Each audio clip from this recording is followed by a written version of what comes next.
everybody, it's Jewelchic Daily Happiness number 66. Wow, I have had like such profound experience. I've learned to meditate years ago doing TM meditation, and I really liked it, but I also felt like it benefited Paul more because I'm fairly relaxed and all that sort of stuff. And when Paul does it, he feels like it really relaxes him and it's a really good thing. However, I think I might change my mind. You know why?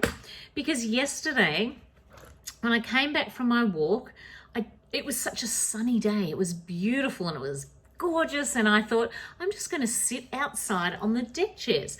So I sat outside just in my gym clothes and everything, and I thought to myself, okay, I'm going to pretend that I'm at the beach in Port Douglas. And so I was imagining the sounds, I was imagining the waves at my feet.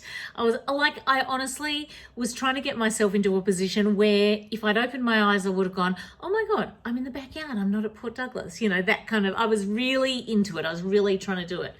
So while I was doing that, everyone, I suddenly had this vision of a photo album that I had made of my high school reunion from 2005 when I went back for my 20-year school reunion in America.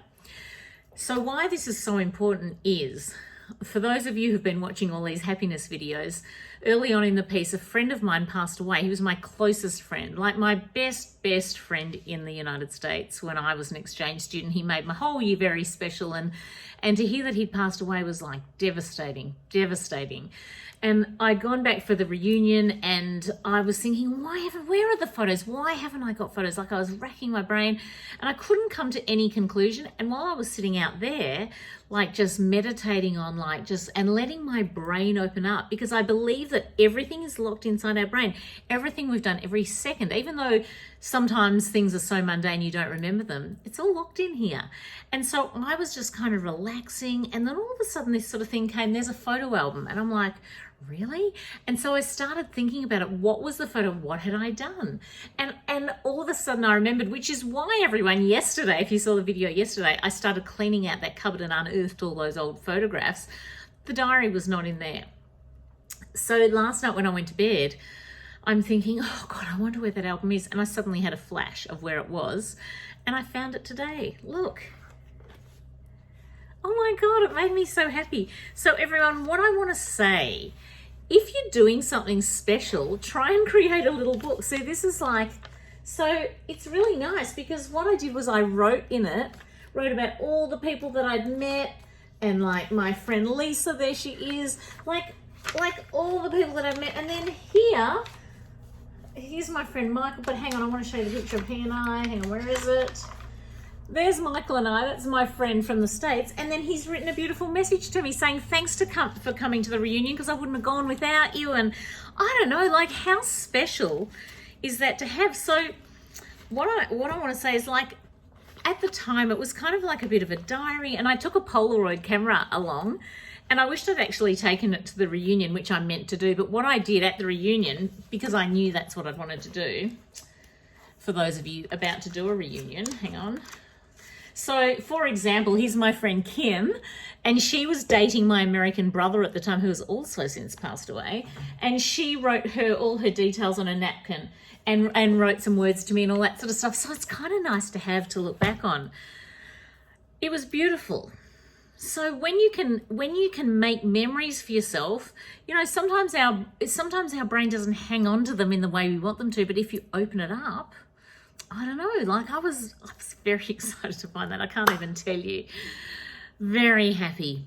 The other thing that made me happy was Paul made dinner tonight, and it was amazing. He said, he said, sit down. Like, he spent the afternoon like gurning the back out. I don't know what got into him, but he kind of went crazy.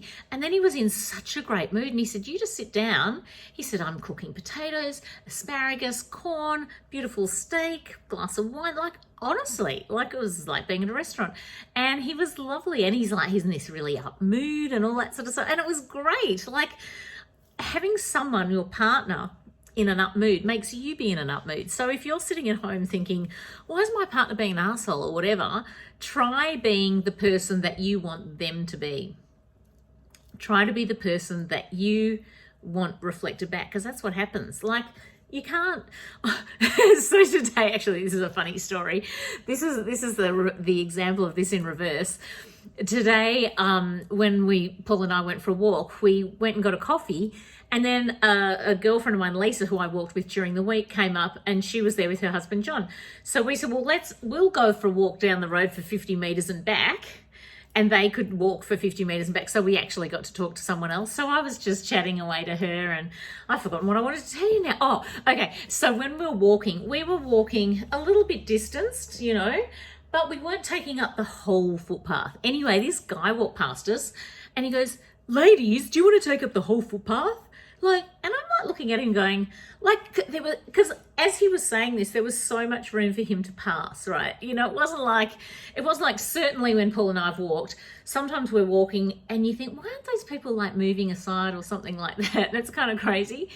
But today there was so much room for all of us to be not only next to each other, but a little bit gapped, and then for them to walk through. And for him to say that, I was like, whoa. And I couldn't believe it. And I just said, hey, you know, I said, are you for real? I said, just, you know, relax. I said, there's plenty of time.